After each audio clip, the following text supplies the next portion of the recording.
My purse isn't yours, I told her. But Natalie had already slipped the strap off my shoulder like she was taking a coat from a rack. You don't need this anymore, she said, voice neat as a receipt, eyes moving over my living room the way appraisers do, measured, impersonal. The purse hung from her hand, soft with years of use, the leather warmed by my skin.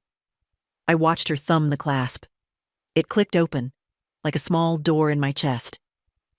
Mom, I'm simplifying things, she went on. You get confused with bills. I'll handle the expenditures. She used the word expenditures as if we were in a boardroom and not in the house I painted with my late husband, the house where the kettle knows when to sing for two. She sifted through my wallet.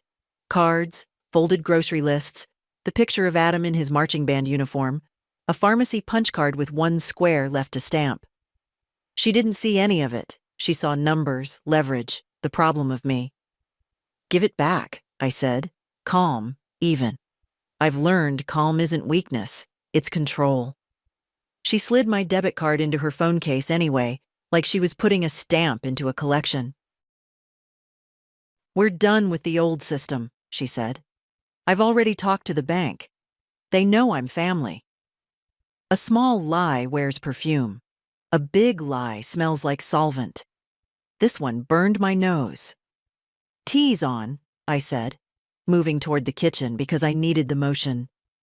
When your balance is stolen in front of you, you start looking for handles. The kettle popped its lid, a little sigh. I poured water over the leaves, steady hands, strong wrists that folded 1,000 shirts for a laundry fundraiser when Natalie was 13 and didn't want to go. Funny what stays. She followed me, purse tucked under her arm like a trophy. Coffee for me, she said, as if we were in a cafe and I was anyone but her mother. We'll go by the bank after this. I'll get the limits raised. I'll set alerts. I can't keep bailing you out every time you forget a password. I don't forget, I said. I choose. She didn't hear it. People hear only the pitch they're tuned to. I'm only doing this because I care, she said. And there it was. The cushion wrapped around the shove. You'll thank me when everything's streamlined. When water is forced into a narrow pipe, I said, it screams. The kettle made a thin sound just then, as if to back me up. I set a cup in front of her. She didn't touch it. She was all movement, notifications lighting her screen, messages from her husband, a photo of a lamp she wanted for their dining room. My purse sat between us, small and faithful. I sat. I took in my own house. Threadbare rug by the back door, the spider plant that refuses to die, the picture of Adam with his first car, beaming at a dent like it was a medal. I heard a bird testing notes on the gutter. Life kept moving in its humble gears while my daughter counted the teeth. Natalie, I said, and she glanced up. My girl is 48 and still doesn't hold a gaze for more than 3 seconds when she's doing something she shouldn't. We're not going to the bank together. She blinked, stared, then smiled the way you smile at a stubborn child. We are, she said. Don't make this difficult. Difficult is a word people use when their plan meets a spine, I said. Her smile twitched and died. Mom, enough. She stood, impatience drumming through her hands. You keep the house. I'll take the logistics. I'm signing on to everything. It's safer. You'll have an allowance. I'll make sure your prescriptions are filled. You can just... She fluttered her fingers, searching for something polite. Rest. I looked at those fingers. Polished. Quick. They have held diplomas, steering wheels, the hands of men she later left with clean breakups and tidy text messages. They have not, in a long time, held mine. You can leave my purse on the table, I said. We'll finish tea. She laughed, short and sharp. You think I'm asking? She slid the purse under her arm again, like contraband. I'll be back at 3. Be ready." The door closed behind her with the flat sound of a stamp. Through the window, I watched her cross my little patch of lawn, the heels that make her taller than apologies, the hair I used to braid for recitals. She got into her car, answered a call without looking, and drove away. Silence sat down across from me. The tea had gone the color of old amber. I picked up the cup and drank, steady. Heat in the mouth wakes the rest of you.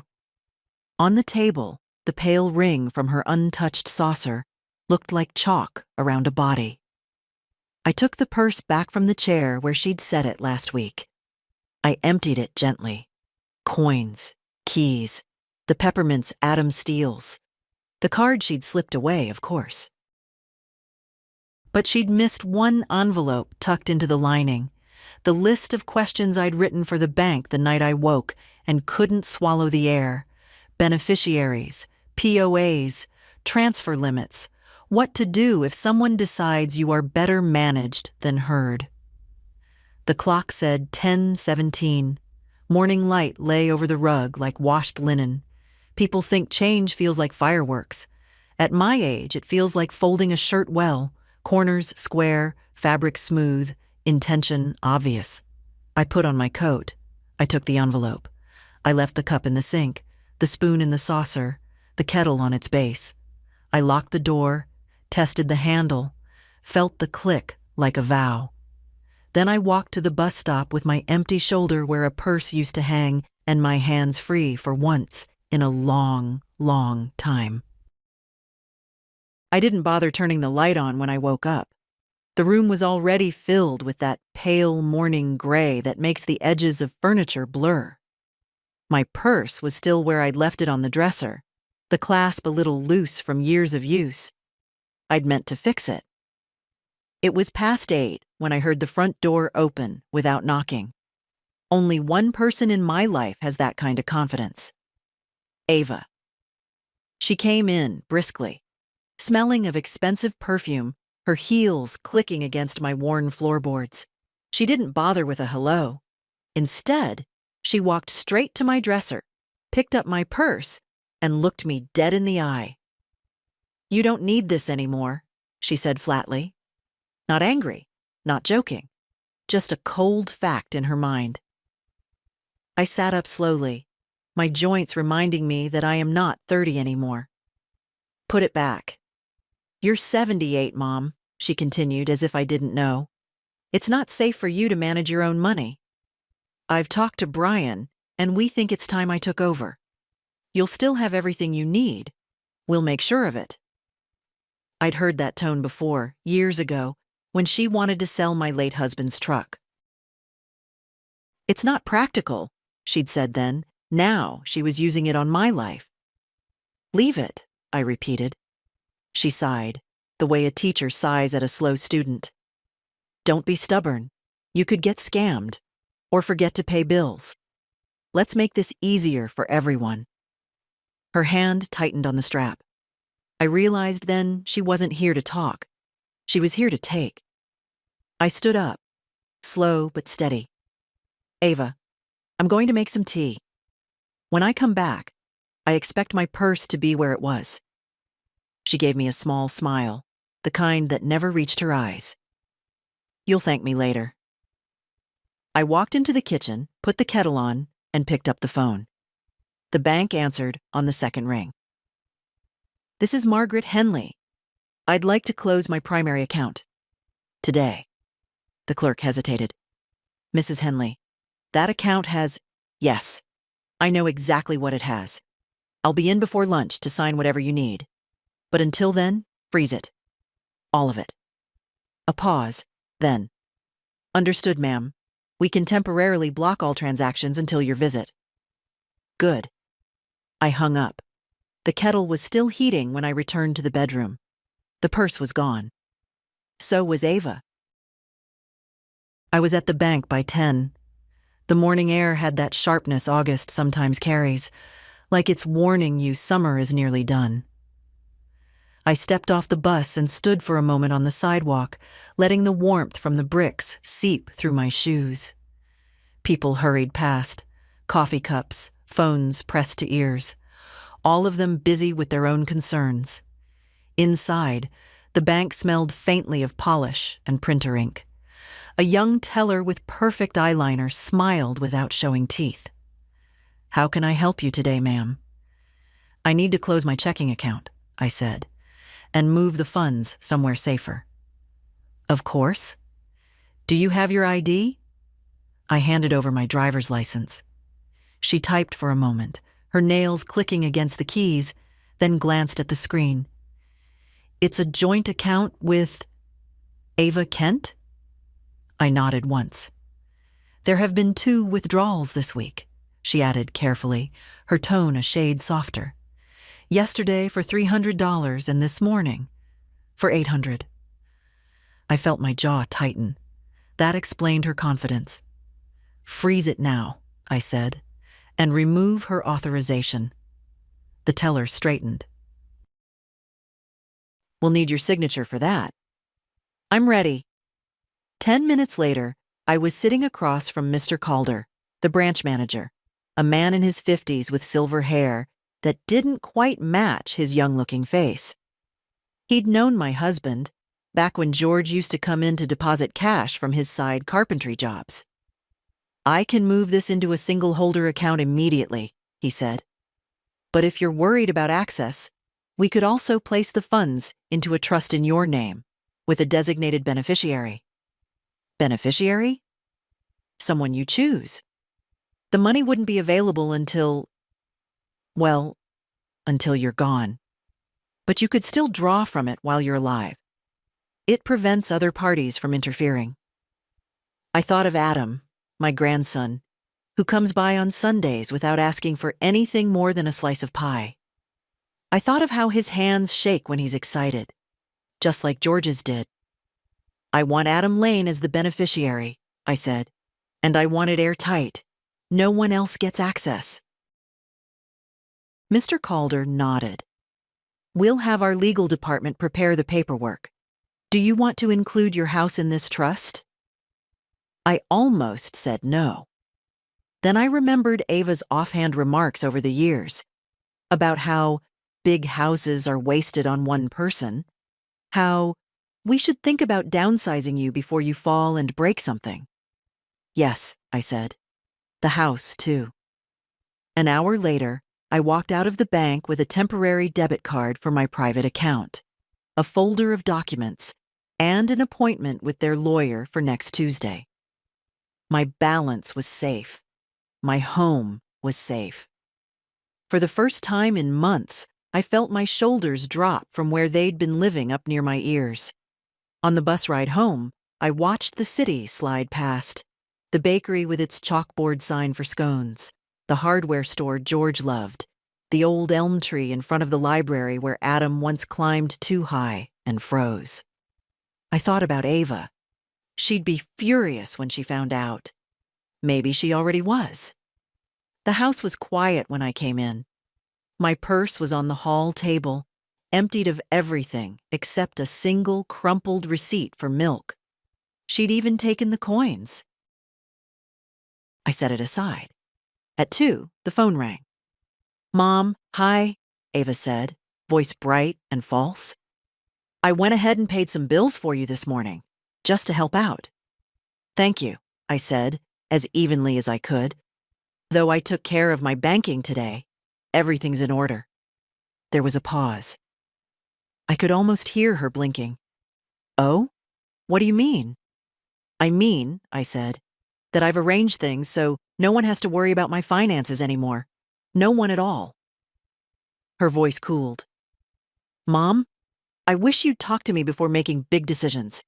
It's not safe." "I know exactly what's safe for me," I interrupted. "And what isn't?" Another pause, then a clipped, "Fine.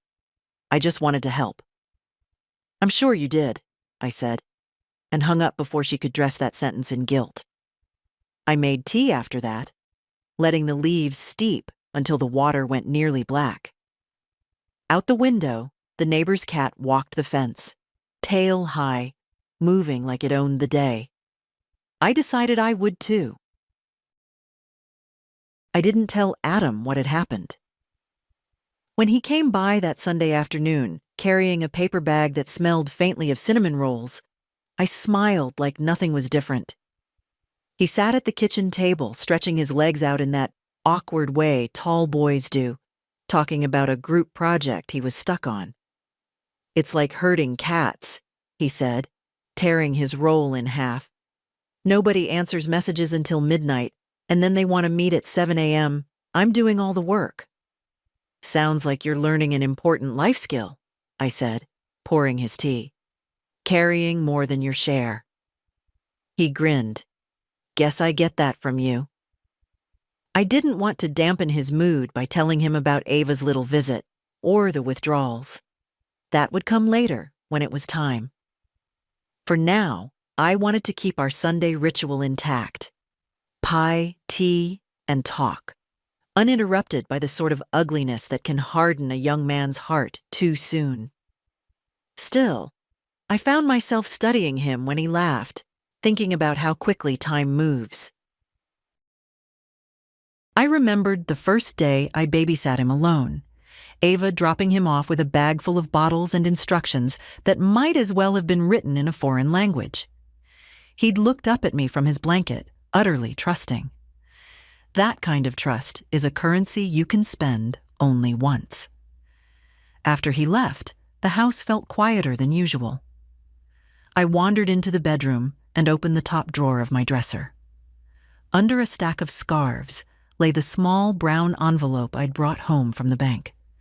I slid it out and opened it, looking again at the preliminary trust paperwork. My name.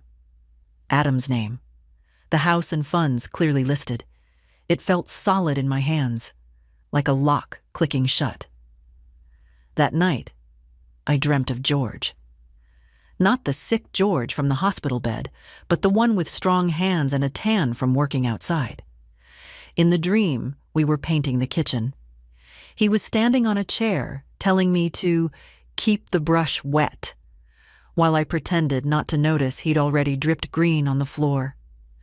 I woke smiling, then felt that small, hollow ache when you realize the person you miss most is still gone. The next morning, I called the lawyer Mr. Calder had recommended. Her name was Ruth Myers, and her voice was brisk but kind. We made an appointment for Tuesday at 11 SAS. "You'll need your identification, proof of property ownership, and any documents relating to your existing accounts," she said. "I have them," I told her. After I hung up, I made myself a list. I've learned over the years that lists are armor. If you can see a task on paper, it loses some of its teeth. Around noon, Ava called again. "Mom, I've been thinking," she began, in that careful tone she uses when she's trying to sound reasonable. "Managing money is stressful. You've got enough on your plate without worrying about paying bills or keeping track of balances. Why don't we set up an automatic transfer? I can handle the household stuff, and you can just relax." I let her talk. It's funny how people reveal themselves when you don't interrupt. She went on about convenience, peace of mind, modern banking, all of it dressed up like a favor. When she finally paused, I said, "Ava, you've made it very clear you think I'm not capable of handling my own affairs. That's not what I—" "It is," I said gently. "But here's the thing. My affairs are mine, and they're taken care of. There's nothing for you to manage." The silence that followed was thick enough to chew. "Well," she said finally, "I just hope you don't regret shutting out the people who care about you." I smiled to myself. If anyone cares about me, Ava, they'll care without needing my bank card. After she hung up, I went back to the list on the table, underlining the next item. Make copies of all documents. The copier in the library down the street wheezed and groaned as it spat out the pages, but I left with 2 neat sets. One for me, one for the lawyer. On the walk home, I passed the bakery. Through the window, I saw a young woman with her head bent over a laptop, hair falling like a curtain. She looked so much like Ava at that age it startled me. Back then, she'd sit at the kitchen table with her homework, muttering about math problems, accepting a plate of cookies without looking up. Somewhere between then and now, the space between us had filled with ledgers and conditions. At home, I put the documents in the desk drawer, right under the address book. I made tea, sat by the window, and watched the late sun catch in the neighbors' wind chimes.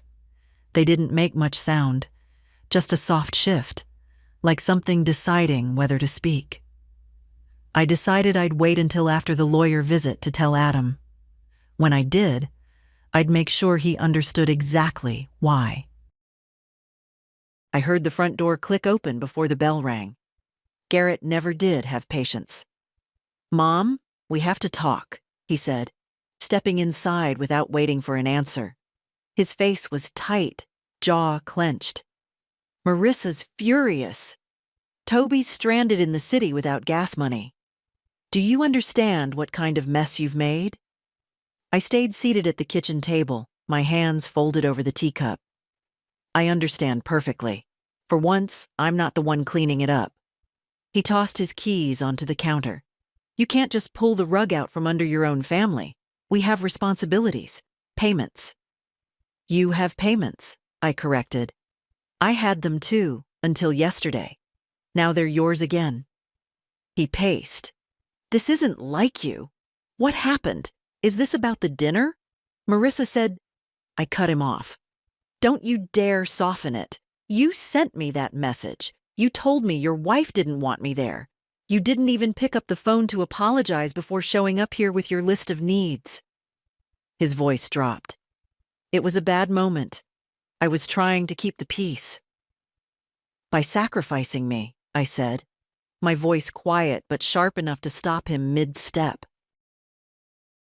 "You've been keeping the peace for years that way, and I've been paying for it." He finally sat down, rubbing his forehead. "We're in over our heads. Without your help, we could lose the house. Do you want that on your conscience?" "No, Garrett. I don't want a house I paid for to be my leash. And if losing it is what it takes for you to remember how to stand on your own 2 feet, then maybe it's worth it." He stared at me for a long moment, then tried a different tactic, soft, almost pleading.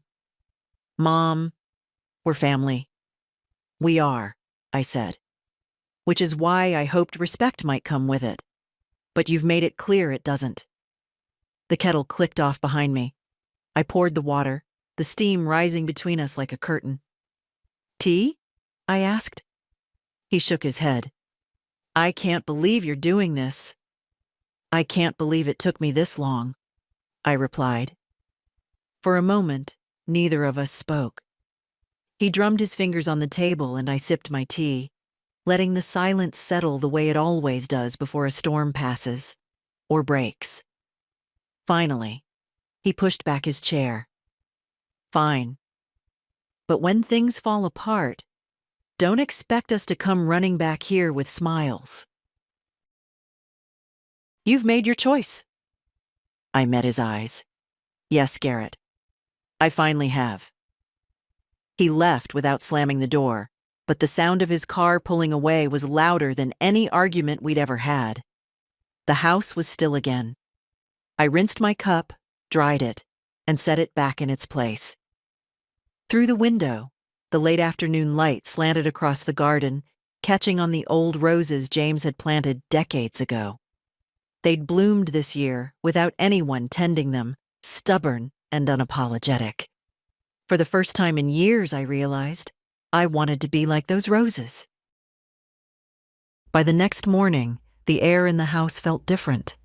Still quiet, but not heavy. The kind of quiet that lets you think without feeling watched. I made coffee instead of tea, a small rebellion against my own habits. The phone sat face down on the counter. I hadn't turned it on since Garrett left. Let them stew in their confusion a little longer. I had an appointment at the bank at 10, and I intended to walk in without the weight of their voices in my ear. When I arrived, Mr. Calder greeted me in the lobby with a folder under his arm. "Morning, Mrs. Lane. We've prepared the trust paperwork for review." He led me into his office, and for the next hour we went through each page. The language was clean, no loopholes, no vague clauses. My house, my savings, and the small parcel of land George bought years ago were now secured in a trust with Adam as sole beneficiary. "This means," Mr. Calder said, tapping the last page, "that no one else can touch these assets without your explicit consent, even in emergencies." "Especially in emergencies," I said. "That's when people stop asking and start taking." He smiled faintly.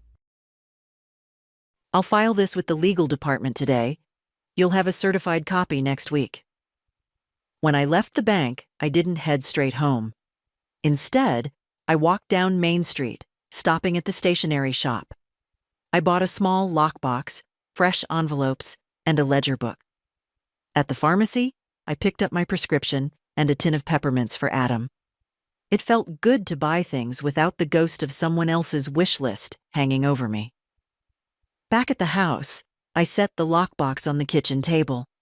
Inside went the trust documents, the deed to the house, and the spare key to the safety deposit box.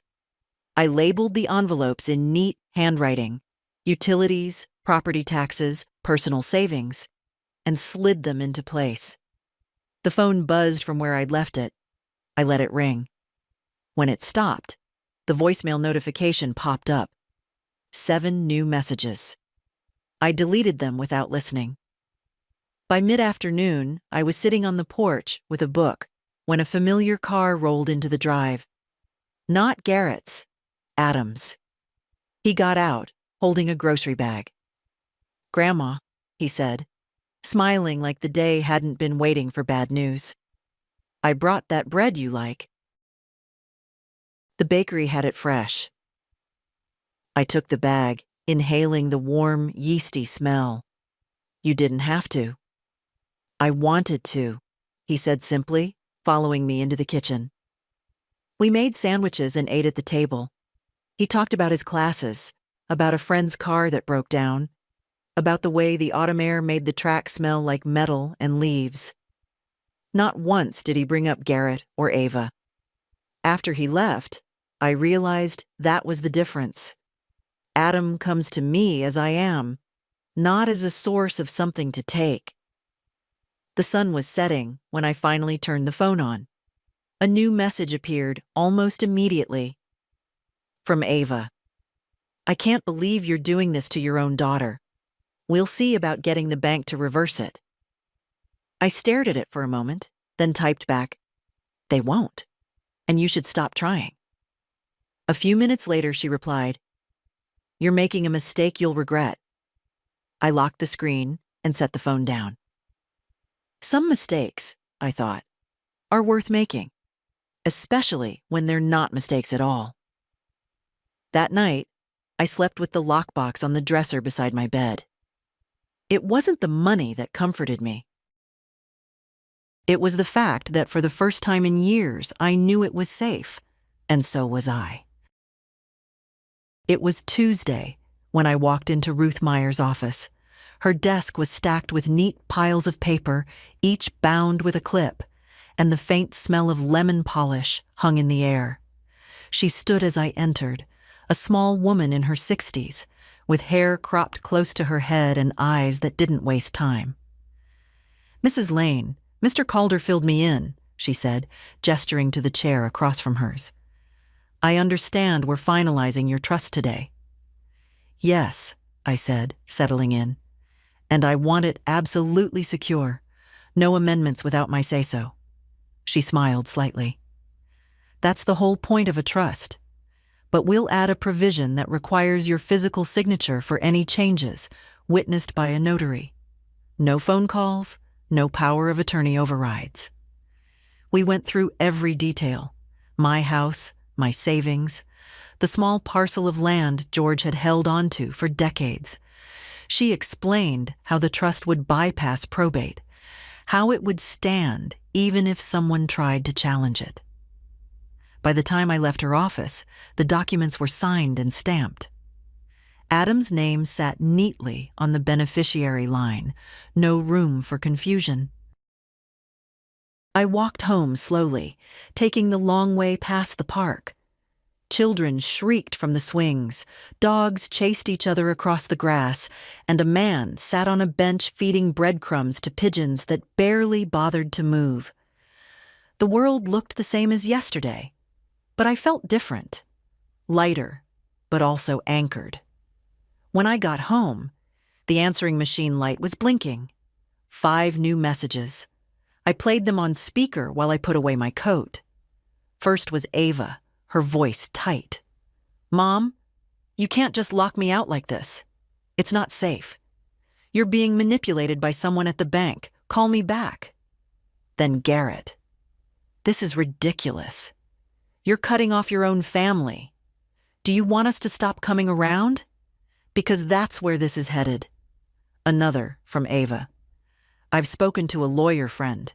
We can challenge this if we have to. You're not thinking clearly."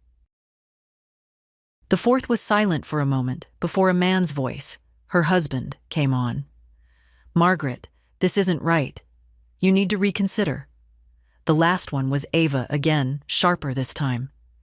"If you don't call me, I'm coming over." I erased them all. That evening, as I was chopping vegetables for soup, I saw headlights sweep across the living room wall. A knock followed, hard enough to rattle the glass in the door. I opened it to find Ava standing there, coat unbuttoned, hair mussed from the wind. Her eyes went straight past me, scanning the room like she was looking for evidence. "We need to talk," she said, stepping inside without waiting. "No," I said. "You need to listen." She stopped, mid-step. "Excuse me?" "I know why you came last week. I know about the withdrawals, and I know you've been calling the bank." Her face flushed. "I was trying to keep things from falling apart. You're 76, Mom. And I'm still in charge of my own life," I cut in. "That hasn't changed." She took a step closer, lowering her voice like we were conspiring. "This isn't about control. It's about safety. What if something happens to you?" "How do we handle things then?" "You'll handle it when it happens," I said. "Not before. Not while I'm here, breathing, capable and perfectly able to write my own checks." Her mouth tightened. "You're making this harder than it needs to be." "I'm making it as hard as it should be," I replied. We stood there, the space between us taut as wire. Then she reached into her bag and pulled out a folder. "These are the bills you've been ignoring. If you won't let me manage things, at least let me pay them." I didn't move to take it. "Leave them on the table. I'll decide what to do with them." She set it down like it was a dare. "Don't say I didn't try." Then she turned, yanked the door open, and left. The wind rushed in for a moment before the house was quiet again. I stood there, looking at the folder. Eventually, I slid it into the lockbox without opening it. Some things could wait. For 2 days after Ava's visit, the house was undisturbed. No calls, no knocks, no sudden headlights sweeping across the front room. It was almost enough to make me believe she'd given up. Almost. On the 3rd day, I opened the mailbox and found 3 envelopes. The first was my electricity bill. The second was a postcard from an old friend in Maine. The third was a glossy flyer from a financial planning firm with Ava's name scrawled on a sticky note. "Thought this might help you get organized." I tossed the flyer in the bin and set the postcard on the fridge with a magnet. The electricity bill went into my utilities envelope in the lockbox. That afternoon, the phone rang. I let the machine take it. "Hi, Grandma?" Adam's voice came through, warm as always. "Mom said you might need a ride to the grocery store. I'm free this weekend if you want company." I picked up then. "Adam, I appreciate it, but I can get there myself. And you don't have to run errands for me because your mother says so." He hesitated, She just said, "She's worried." I laughed softly. She's worried about the wrong things. But thank you for calling me directly. We chatted a few minutes longer about his classes, his roommate's terrible cooking, before hanging up. I couldn't decide if Ava had sent him as a spy or if he genuinely wanted to help. Probably both. The next morning, I noticed my neighbor, Mrs. Ortega, waving from her porch. She came over with a container of tamales and a puzzled look. "Your daughter called me yesterday," she said, lowering her voice. "She asked if I'd check in on you more often. Make sure you're managing." I could feel the heat rising in my face. Did she now? "I told her you've been managing just fine since I moved in 10 years ago," Mrs. Ortega said, setting the tamales on the counter. "But I thought you should know." I thanked her, but when she left, I sat at the table for a long while. It wasn't the fact that Ava was talking about me, it was who she was talking to. Quiet interference, planting seeds of doubt in other people's minds. By evening, I'd had enough. I called Ava. "I hear you've been asking the neighbors to keep an eye on me," I said. There was a pause, then her voice went smooth. "I just want to make sure you're safe." "What's wrong with that?" "What's wrong is doing it behind my back," I said. "If you have concerns, speak to me, not everyone else in town." "I didn't think you'd listen," she said flatly. "That's because what you're selling isn't worth buying," I replied. She sighed, the kind of sigh people use when they want to sound put upon. "I'm trying, Mom. You make it impossible." "You're not trying to help," I said. "You're trying to get back something you lost, and you won't." I hung up before she could answer. That night, I made myself a plate of Mrs. Ortega's tamales and ate them slowly, the spice warming my mouth. Outside, the street was quiet, just the occasional hum of a passing car. In the lockbox, the folder of bills Ava had left still sat untouched. I thought about shredding it, but decided against it. Sometimes, letting something sit is more powerful than throwing it away. It reminds you every day of the thing you chose not to accept. Before bed, I wrote Adam a short note. Nothing about the bank or the trust, just an invitation for pie on Sunday. I figured it was time to start talking to him about the things that matter before someone else tries to speak for me. Sunday came with the smell of rain in the air. I'd just taken the pie out of the oven when I heard the crunch of tires on the gravel drive. 2 doors slammed, too sharp to be Adam. When I opened the front door, Ava was there, chin set, eyes narrowed. Behind her stood her husband, Michael, in his usual navy jacket, hands shoved deep in his pockets like he was keeping them from interfering. "We're coming in," Ava said, brushing past me without waiting for a reply. Michael followed, quieter, but his eyes were busy, scanning the walls, the table, the desk in the corner. I closed the door.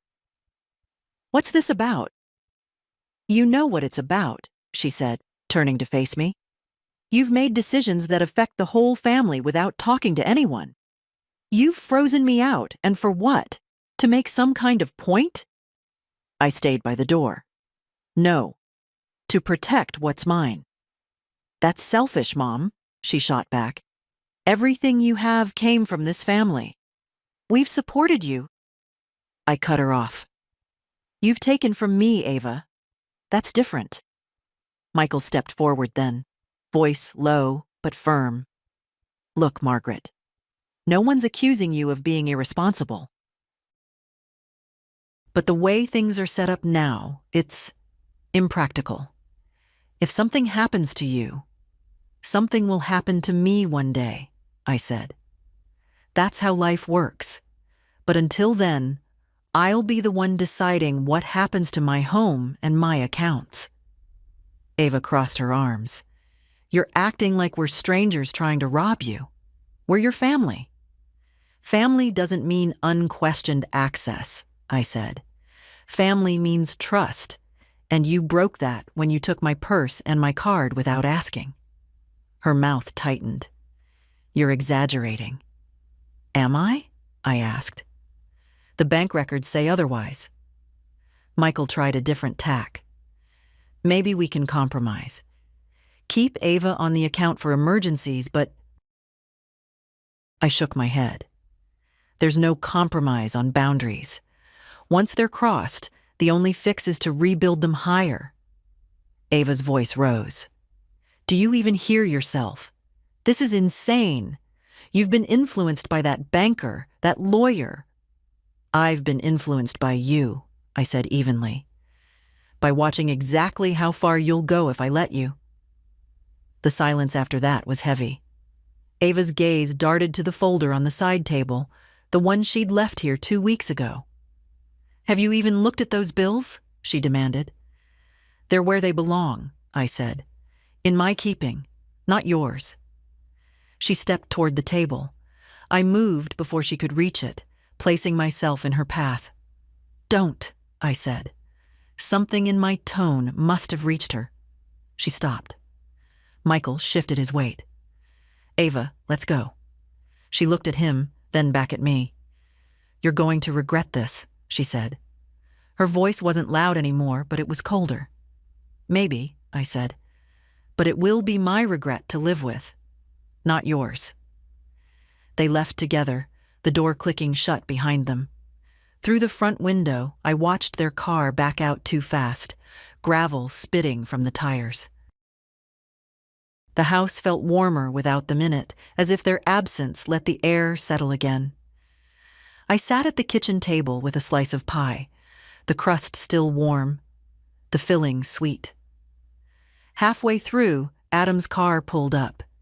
He came in smiling, holding a carton of ice cream. Perfect timing, he said, seeing the pie. We ate together, talking about nothing urgent, the way I like it.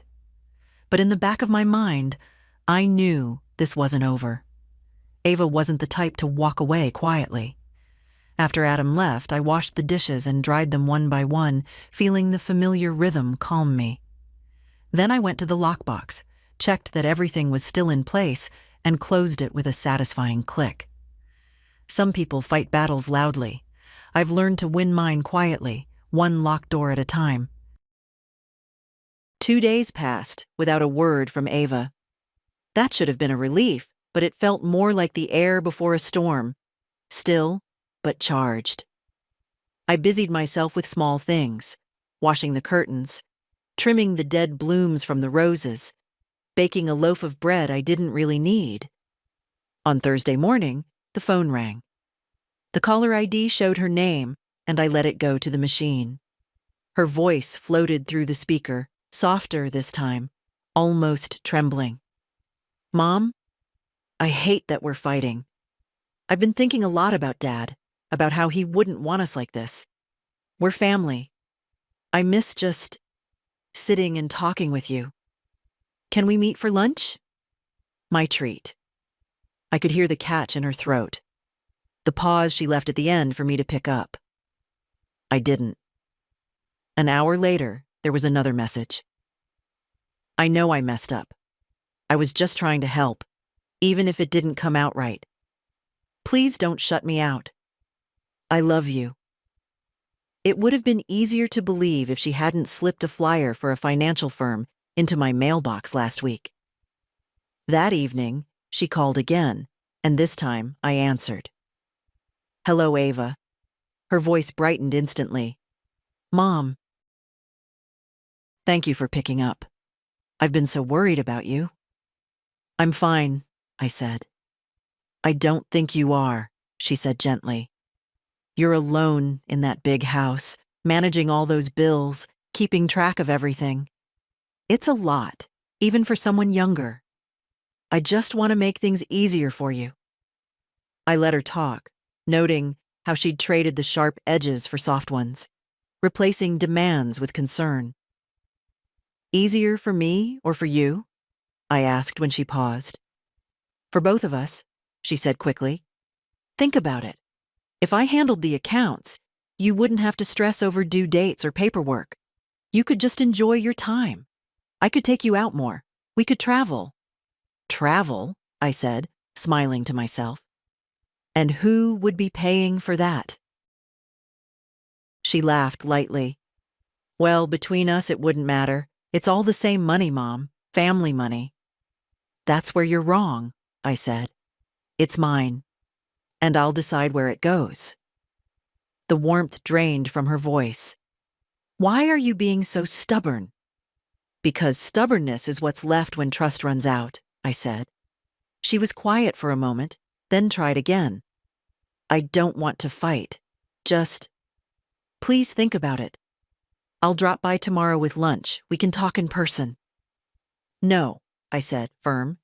If you want to see me, you can come on Sunday. Adam's coming too, and we will not be discussing my finances. There was a pause. Fine, she said, and the call ended. When Sunday came, she arrived with a salad in a plastic container, her smile bright but tight. Adam was already there, helping me set the table. The three of us ate together, the conversation sticking to safe topics: weather, Adam's classes, the cat Mrs. Ortega had adopted. But every so often, I'd catch Ava glancing at the desk in the corner, where my lockbox sat under a stack of newspapers. She never asked, and I never offered. After lunch, Adam helped me wash the dishes while Ava wandered into the living room. I could hear her moving around, too quiet to be casual. When I went in, she was standing by the bookshelf, running her finger along the spines. Looking for something? I asked.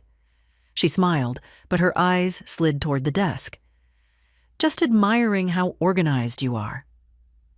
I walked past her, resting my hand on the desk lid. Everything important is where it belongs, I said. She gave a little shrug, as if to say she hadn't been caught, and went to sit on the couch. When they left, I moved the lockbox into my bedroom closet, just in case. That night, I thought about how Ava's approach had shifted, how she'd traded force for sugar, but the goal was the same. Some people change tactics when a door won't open. Others keep pushing the same one, just more quietly. Ava, I realized, was doing both, and I'd have to be ready. It was late afternoon when the call came. I was in the garden, clipping back the lavender, when the phone rang inside. By the time I reached it, Ava's voice was already spilling into the room through the answering machine. I don't understand you anymore, Mom, she said, a tremor in her words. I've done nothing but try to help, and you treat me like a thief. Do you know how that feels?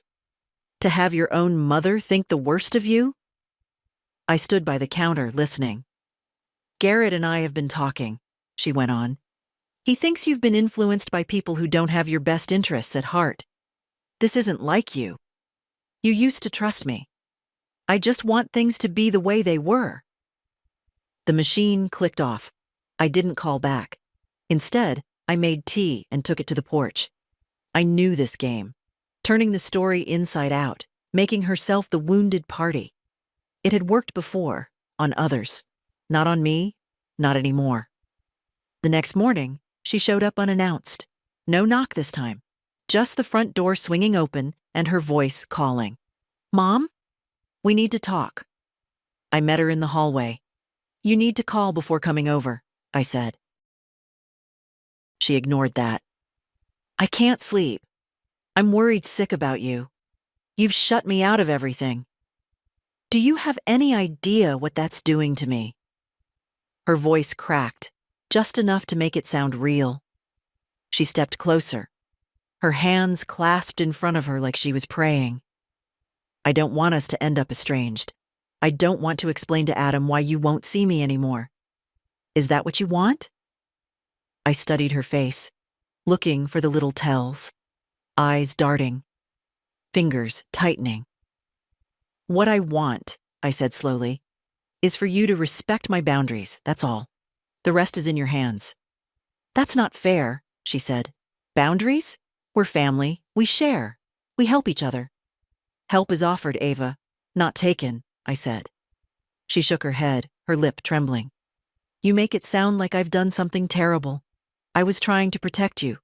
You're not as sharp as you used to be. I held up my hand. Stop there. My voice was calm, but it had that edge I reserve for moments when I won't be moved. Do not confuse age with weakness. I know exactly what I'm doing. Her eyes filled, but I'd seen those tears before. They could come and go on cue.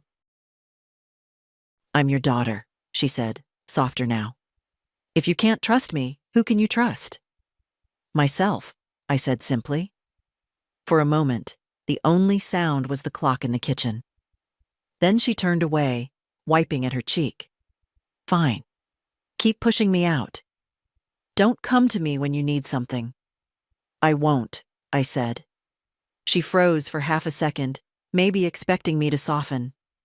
When I didn't, she left without another word, the door closing harder than it needed to. The house settled back into its quiet. I went to the window and watched her car pull away, the taillights bright against the afternoon haze. Later, I found Adam's number in my address book and called him. Pie on Sunday, I said when he answered. Bring your appetite. He laughed.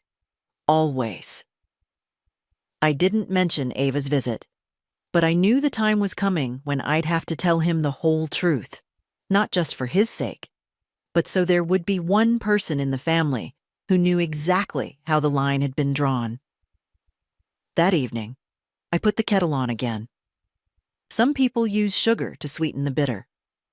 I prefer to taste it plain. It reminds me why I don't want it in my cup. Sunday came with a clear blue sky, the kind that makes you want to open all the windows.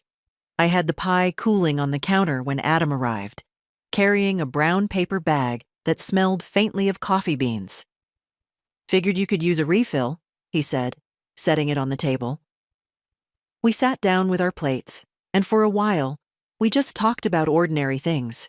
His midterms, a concert he'd gone to, the neighbor's new dog that barked at everything but birds. But the longer we sat, the more I felt that pull in my chest. It was time. Adam, I said, setting my fork down, I need to tell you something, and I'm asking you to just listen until I'm done. His brows drew together. Okay. I told him everything. Not the softened version, not the polite omissions, everything.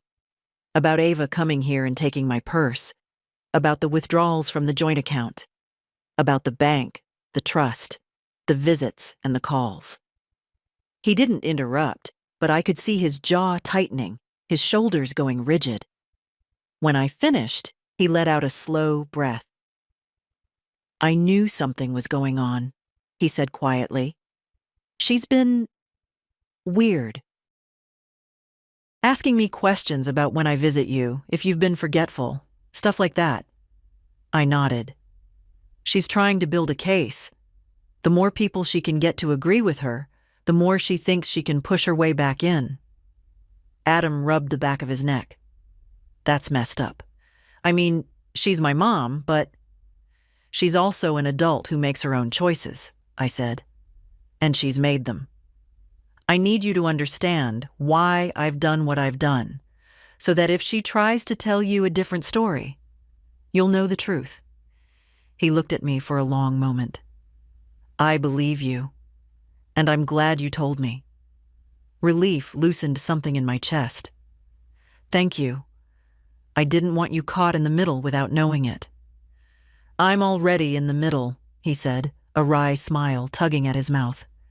But I can handle it. We finished our pie in comfortable silence. Afterward, Adam helped me wash the dishes. His movements were careful, deliberate, like he was thinking through something. When he dried the last plate, he turned to me. If she tries anything, comes here, calls, whatever, you tell me, okay? I'm not going to let her steamroll you. I can handle myself, I said, but I smiled. Still, It's nice to know you're in my corner. He grinned. Always. After he left, I stood for a moment in the doorway, watching him drive away. There was a lightness in me I hadn't felt in weeks. Not because the situation was fixed, but because I wasn't carrying it alone anymore. That night, I took the lockbox from the closet and checked it again. Everything was in place. I slipped a note inside, just a simple line in my handwriting. Adam knows. I don't know why I did it. Maybe as a reminder to myself that the truth has already been passed to someone who will protect it.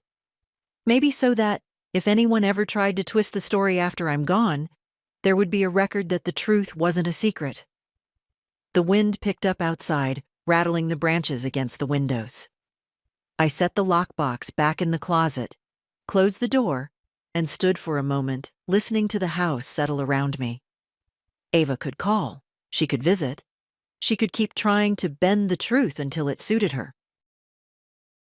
But now there was one person in the family who knew every detail, and he wasn't going to be swayed by guilt or charm. And that, I thought, might be the thing she fears most.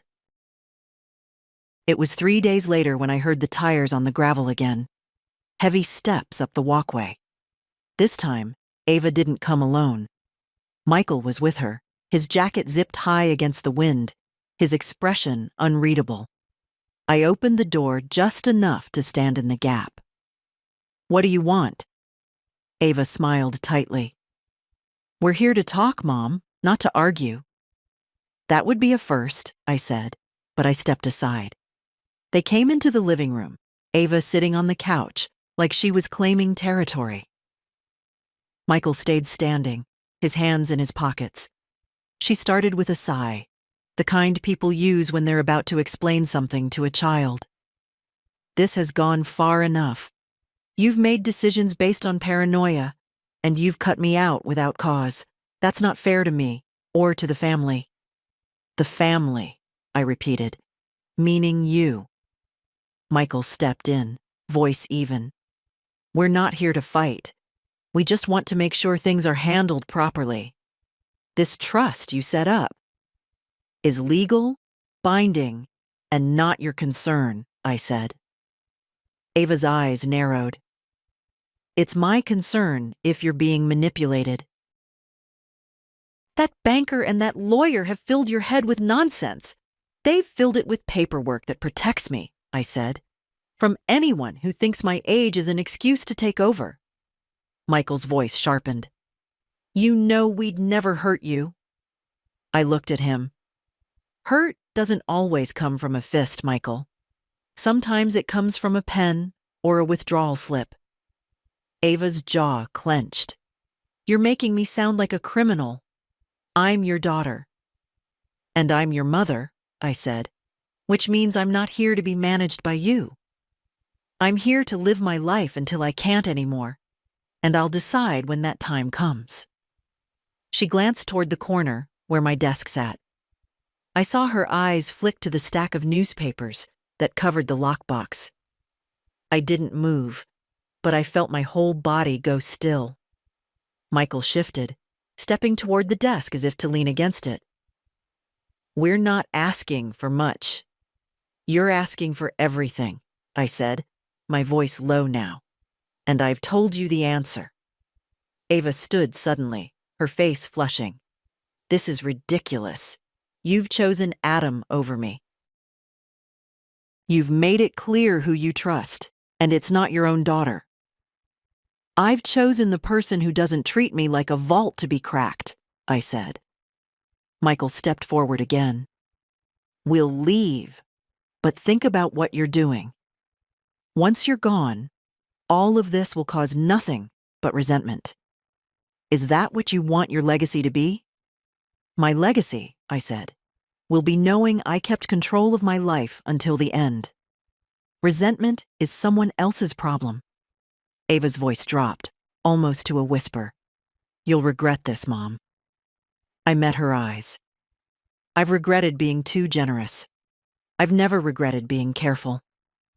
The silence that followed was thick. Finally, Michael put a hand on her arm, guiding her toward the door. She didn't look back. When they were gone, I locked the door and went to the window. Their car sat at the end of the drive for a long moment before finally turning onto the road. I sat at the kitchen table with a cup of tea, letting the steam rise between my hands. I thought about how they'd come here today, not to convince me, but to pressure me together, as if strength in numbers would make me fold. But they'd left with nothing. Not my money, not my house, not even a hint of doubt in my mind.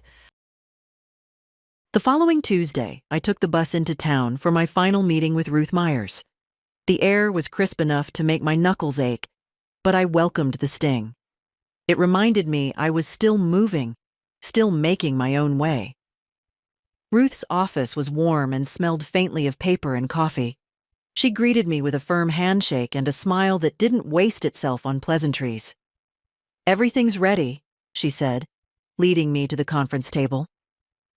A neat stack of documents waited there, each with a yellow tab marking where I needed to sign. "This," she said, tapping the first page, "is the finalized trust agreement. It lists your home, your savings, and the parcel of land as assets, with Adam Lane as sole beneficiary. It's airtight. No one, not even a family member, can override it without your consent." I took the pen she handed me. The tip moved smoothly across the paper, my name flowing into the space where it belonged. With each signature, I felt the knots in my shoulders loosen a little more. We moved on to the deed transfer, placing the house into the trust. "This will prevent probate," Ruth explained. "When the time comes, Adam will inherit directly, without delay or interference." I signed again, my hand steady. When the last page was complete, Ruth gathered the stack and placed it into a large manila envelope. "You'll get certified copies within the week. The originals will be stored securely, and I recommend you keep one copy in your lockbox at home." "I will," I said. She leaned back in her chair. "You know, most people your age come in here with their children. Sometimes the children speak more than the client does. You've done this on your own, start to finish. I've learned that if you want your voice heard, you have to be the one speaking," I said. Ruth smiled. Wise words. When I left her office, the sun was high enough to cast long shadows down Main Street. I decided to walk instead of taking the bus right away. I stopped at the bakery for a loaf of sourdough and a small coffee. The girl behind the counter knew me by name and slipped a cinnamon bun into the bag on the house. By the time I reached the bus stop, I felt lighter than I had in months. Not because I thought Ava would stop trying, she wouldn't, but because the matter was no longer open for debate. The papers were signed, sealed, and filed. It was done. Back home, I made myself a simple lunch and sat at the kitchen table with the lockbox in front of me. I unlocked it, placed the manila envelope inside, and closed it with a firm click. Then I slid the box back into the closet under a folded quilt. The phone rang once, then twice, before the machine picked up. Ava's voice filled the kitchen again, smooth and practiced. "Mom, I heard you've been back to the lawyer. I wish you'd told me. We could have gone together, figured this out as a family." I didn't answer. She went on, her tone dipping into something almost tender. "I know you think I'm after your money. That's not true. I just want to make sure you're safe. We can still fix this. Call me." The message ended. I sat for a moment, sipping my tea, thinking about how much time she must spend rehearsing these words. Later that evening, Adam called. "How did it go?" he asked. "Done," I said. "It's all in writing now." "That's good," he said, relief in his voice. "I'm glad you didn't wait." "So am I," I replied. We talked a little longer, mostly about the cinnamon bun I'd saved for him. When we hung up, I felt the quiet of the house wrap around me. Not the heavy quiet of being watched or judged, but the gentle kind that comes when you know your decisions are your own. For the first time in weeks, I slept through the night without waking to the sound of imagined footsteps. A week passed without storms. I weeded the beans, ironed a pile of pillowcases, sent Adam home with the cinnamon bun and a jar of plum jam. The phone rang often, then less.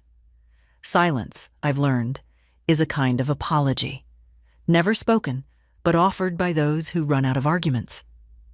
On Thursday, the bank called. A careful young voice informed me someone had tried to use an old authorization at a branch across town. It was declined, flagged, documented. Would I like to speak to the manager? I said no, thank you. I had already spoken with myself, and that conversation mattered most. By Saturday, the sky had cleared into the color of a good enamel bowl. I baked a small chicken, set the table for one, and opened the windows. The knock came just before 4. I knew it was Ava by the pause between taps, the tiny intake of breath she always made before stepping into a room. I opened the door but didn't move aside. She held a bouquet from the supermarket, tulips that were past their prime, stems sweating inside cloudy water. I don't know how to stand here, she said, voice tight. As your daughter? As a stranger? I brought flowers. You can stand as you are, I said. The vase is full. Say what you came to say. I came to return this. She pulled my old leather purse from her tote and set it gently on the hall table, as if it were a sleeping thing. It's yours. It always was. She swallowed. I was scared. Money makes people do stupid things. I thought if I didn't act, you'd be taken advantage of. And then, I became what I said I feared.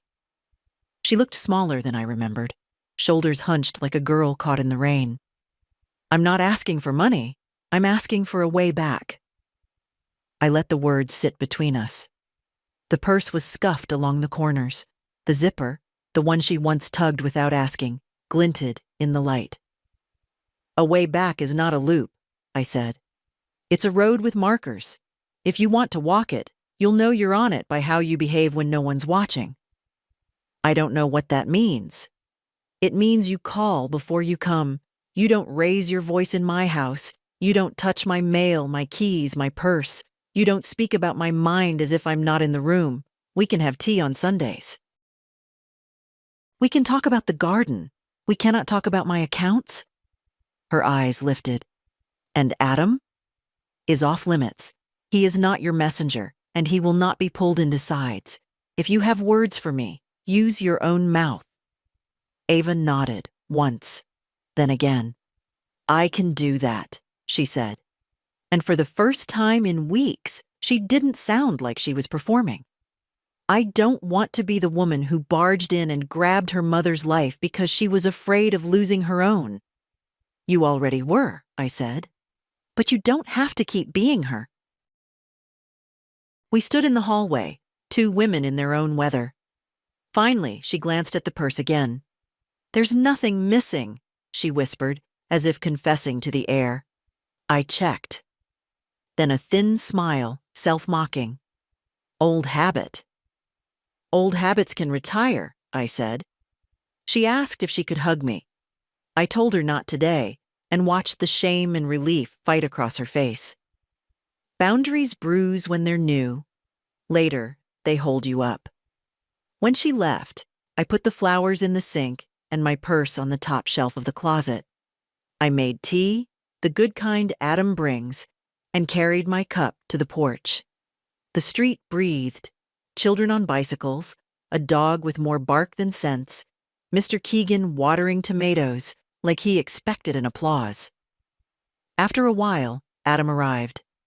I had called him earlier to say nothing urgent, just pie tomorrow if he was free.